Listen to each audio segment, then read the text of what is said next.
आधुनिक जमाने में न्याय कहां से मिलता है? आधुनिक जमाने में आखिरी गुहार कहां लगाई जाती है? वो है अदालत। यदि अदालतें ही चुटकुले लिखना शुरू कर दें तो आप क्या करेंगे? न्याय कहां मांगेंगे? सरकार तो आपकी है नहीं, और सरकार आपकी सुनती तो है नहीं, और अदालतें भी सुनना बंद कर दें तो आप क्या करेंगे? ऐसा ही कुछ हो रहा है तमिलनाडु में। सब कुछ आपको बताऊंगा। नमस्कार, मेरा नाम है धारण, और आज एक खबर छपी बार एंड बेंच में। चर्चित वेबसाइट है जो कि कोर्ट की प्रक्रिया, देश भर के सभी कोर्ट्स की, अदालतों की प्रक्रिया के बारे में लिखता है। तमिलनाडु सरकार अपने राज्य में सभी मंदिरों में हर जाति और महिलाओं को पुजारियों का पद दिलवाने की कोशिश कर रहा था, और उनकी नियुक्ति भी तमिलनाडु सरकार ने अपने हाथ में लेने की कोशिश की थी, महज कोशिश की थी। एक भी पद दिलवा नहीं पाए थे। मैं आपको बता दूं, अभी तक एक भी पुजारी का पद गैर ब्राह्मण या फिर महिला के हाथ में नहीं गया था। लेकिन तभी मद्रास हाई कोर्ट के कान खड़े हो गए। कान इसलिए खड़े हुए क्योंकि वहां का ब्राह्मण समाज कोर्ट पहुंच गया। कहा कि हमारे धर्म को खतरा है, ब्राह्मणों के वर्चस्व को खतरा है।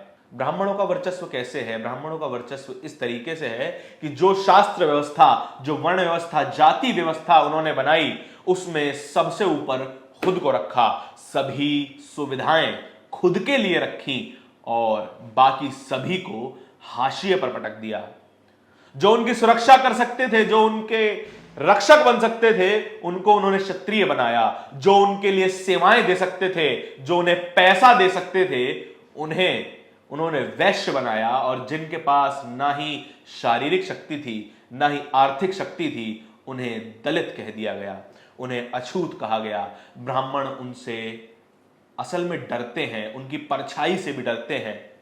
क्यों डरते हैं आज तक समझ नहीं आया, लेकिन उस डर का जो प्रादुर्भाव हुआ, संस्कृत शब्द है समझिएगा, जो इस डर का प्रादुर्भाव हुआ वो हुआ घृणा के नजरिए में, घृणा के भाव में। एक पूरे बड़े समाज को, या मैं कहूं बहुसंख्यक समाज को घृणा से देखा जाने लगा।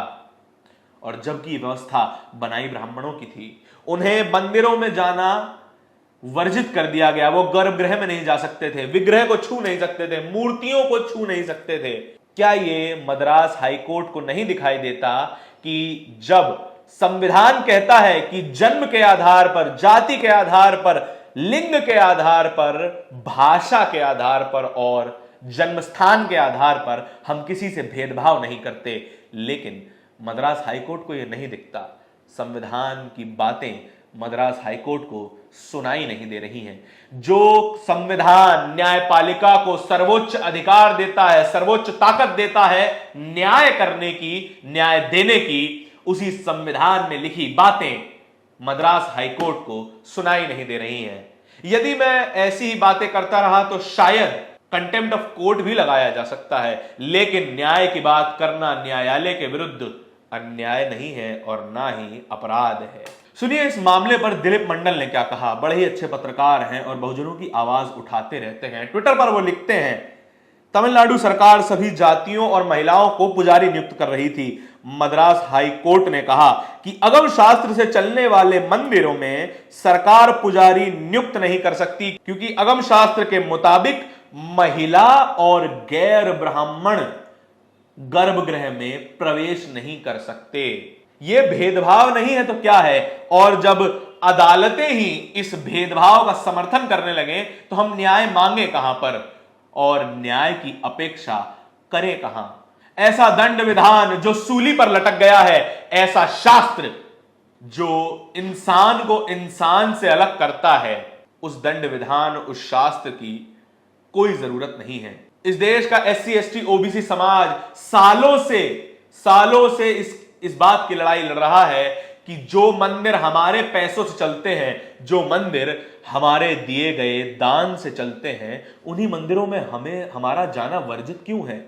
ये बहुत बड़ा सवाल है। लेकिन मैं उस बहुजन समाज से एक दरख्वास्त करना चाहता हूं।